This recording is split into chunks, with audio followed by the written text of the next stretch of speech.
In TV illusionist, skeptic and author Derren Brown's new stage show, his opening premise is the contrary line that everyone you meet is performing a magic trick, essentially presenting the bits we want people to see and hiding the other stuff. In this production, which opened at the Criterion Theatre in London this week, unusually he's not front and centre. I've been talking to him about what he feels his purpose is, about how you achieve happiness, and why, in his 20s, he felt ashamed of being gay. But first, the new show. We just opened, it's so exciting, it's called Unbelievable, and it's a magic show. I'm not in it, so this is my first directing and writing debut, and I suppose the three of us that have made my show over the last 20 years have tried to re-envision what a mind-reading show could be, so now we're doing the same with magic. It's a multi-talented cast, they're musicians, they bring all these other skills to it. It's a real joy, and it's been a long journey getting to this point, and it's just wonderful seeing the audiences have a phenomenal time. It's just such a joy. Normally the magician is making it about themselves, normally himself. That's sort of, and just saying, look how clever I am. And that was all the stuff we wanted to shed. It's a very ego-less show. Do you think, to some extent, we're all performers? And we all present the bits that we want others to see and hide the bits that we don't. That is exactly what this show's about. It was the starting point for this show that we're all doing a magic trick. Because the problem is, yes, we all do that, right? We present to the world this best version of ourselves, and of course, that's fine. And then there is this inner world going on with all the stuff that, like in a magic trick, you want to hide all the embarrassing, clumsy, awkward, ugly, weird stuff that you just wouldn't want anyone to know about. But we make the mistake of, we see other people's outsides and we make the comparison between their outsides and our insides. And that's a category mistake. It's comparing apples and oranges. It's just it's a bad idea, because we're just going to make ourselves feel bad because we know all that inside world too much.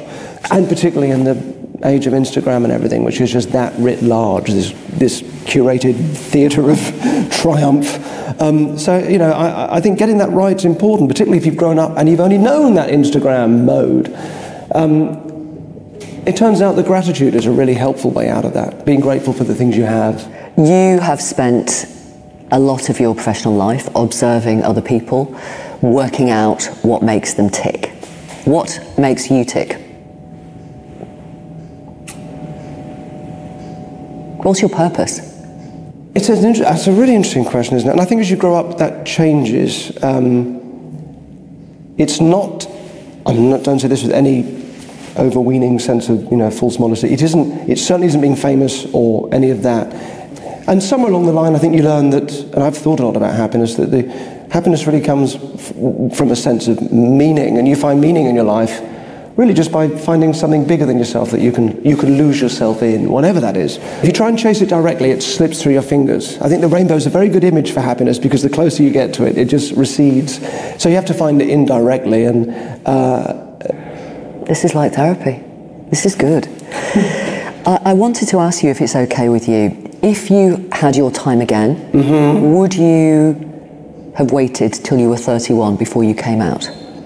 It's late, isn't it? It is late, but I have thought about this, because it is so important to come out about whatever these things are, because of course what you realise is that no one cares, and that's why it's liberating, because you go, if they didn't care about the big thing that I've been feeling ashamed about for years, then they certainly don't care about all the other stuff. You used the word ashamed then. Did you feel ashamed? Big time, yeah. I have a very comfortable place for shame, and magic. That awful sort of outmoded cliche, which I guess I grew up with, of the gay man in particular being like, the hairdresser or the theatrical type or the interior designer or the fashionista, all of those things it's all about deflecting surfaces, shiny surfaces that are deflecting from what's difficult underneath. And a lot of magicians start off as underconfident young men. It's important to grow through it, of course, otherwise you just become an awkward old man. In this show, I don't think I'm giving too much away here, but you reference the magician's assistant. It did occur to me, God, when you look back across the history of magic, and I say this with a lot of love for the magic community, but it is a bit odd that we've just sort of accepted it as fine that women will be put in boxes and mutilated.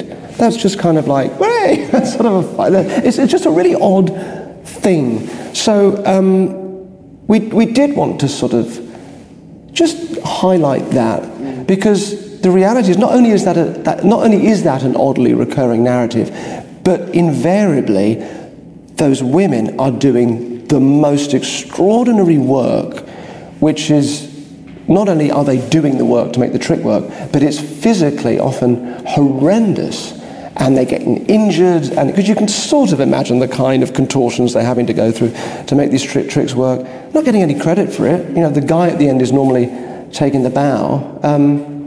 So it's no surprise that it's only really recently that women have sort of found their place in magic, because what an odd sort of role model, really, and also it tends to be then very sexualized as well. So it's taken a while. And like a couple of presidents ago of the Magic Circle, we had our first female president. I'm not a member of the Magic Circle, but they had their first female president, which was wonderful, and she was very, very popular.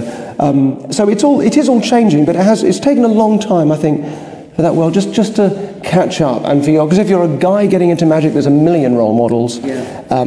But it's a relatively fresh thing, but God knows we need it. Derren Brown, thank you very much for talking to me. Thank you so much. Thank you. So lovely. Thank you.